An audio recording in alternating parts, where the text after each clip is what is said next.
Hey y'all, I am Nikisha Wise, and y'all today I want to tell y'all how I am a survivor of witchcraft and voodoo.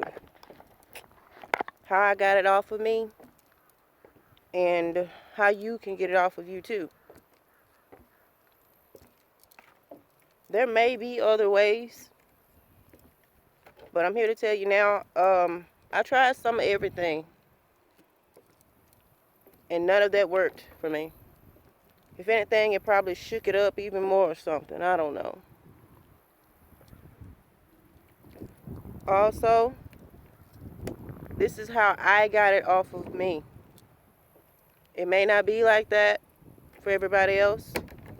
That's my disclaimer. Um, but I do highly recommend to do something.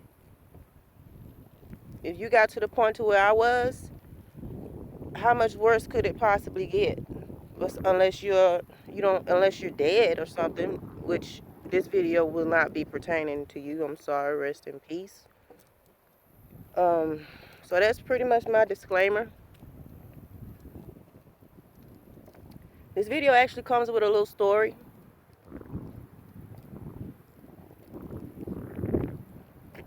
All the while I was going through what I was going through, I ended up going to Monroe. When I went up there, I went to see this guy. And, just to meet him, because I met him online. Just to meet him and, see what he looked like, in person and all that good stuff. And, I got ready to go home because I got hungry. And I had all of a sudden had a taste for some barbecue. But keep in mind, I still couldn't eat, though.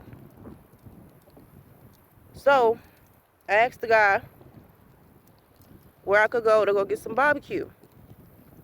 He told me where to go. And I followed his instructions exactly to the T.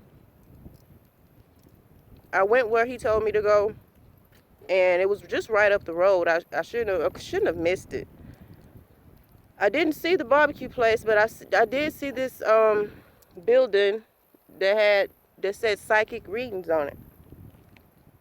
I was like 2 years in at the time with that on me. And so some told me to just stop there.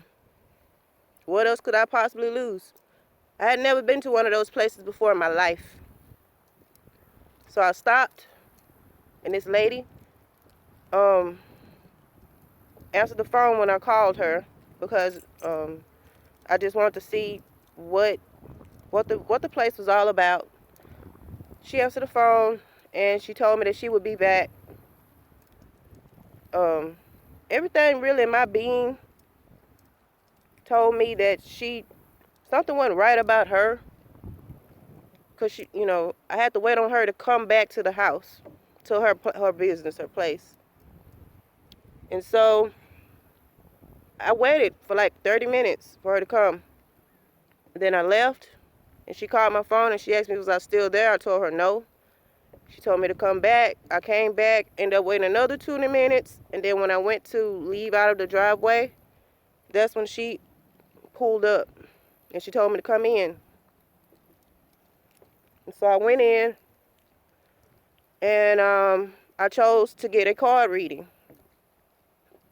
And that's when she told me what was wrong with me. She told me I had witchcraft on me. She told me I had voodoo on me.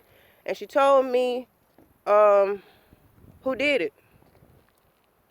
Which made sense because, like I said, I kept seeing this person's face and all of that stuff.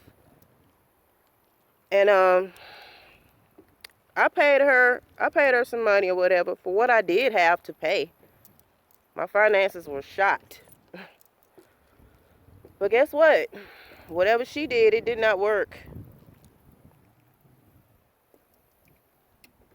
It's like it suppressed it for a while, but it did not work.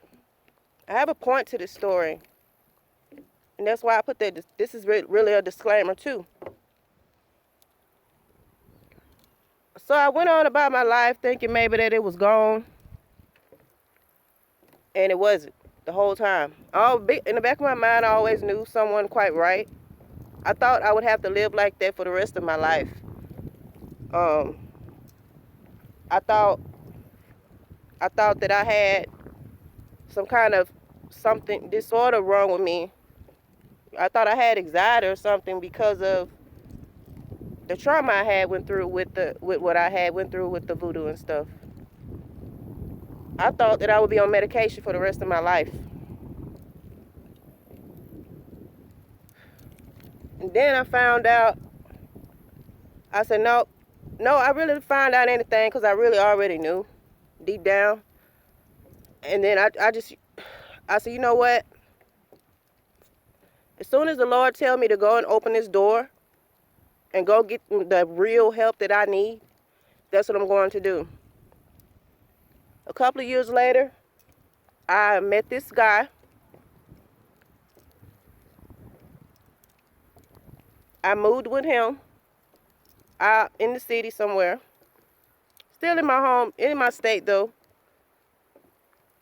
And I ran across this other lady. Now this one, I just knew deep down inside, I just knew that she was the one that was meant to help me. When I met him, I knew that he was the one that was meant to help me.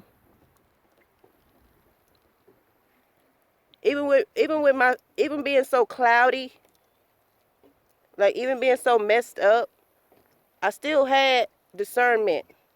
I still had some discernment left. This second lady ended up being the lady that saved my life.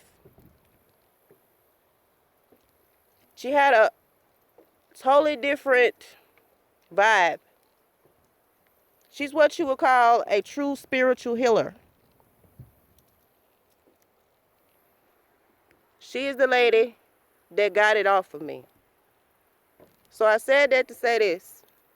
I can't go into all the detail about it because I'm definitely going to try to publish a book on this.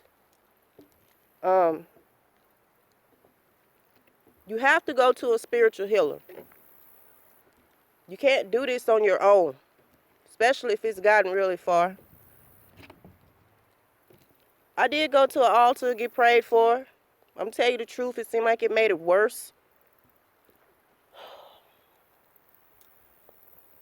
Come to find out, I wasn't even supposed to do that.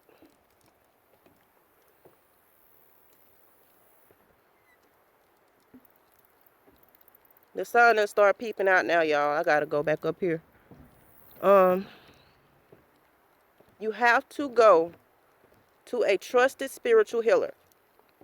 The spiritual healer has to be a person that only does light work. Not somebody that practices both, because you may end up worse than what you came. Or they may end up making it seem like that it's gone and it's not. This lady that I met, she actually cares. The first lady, she did not care. And that's one of the hardest parts about that, is finding somebody that actually cares.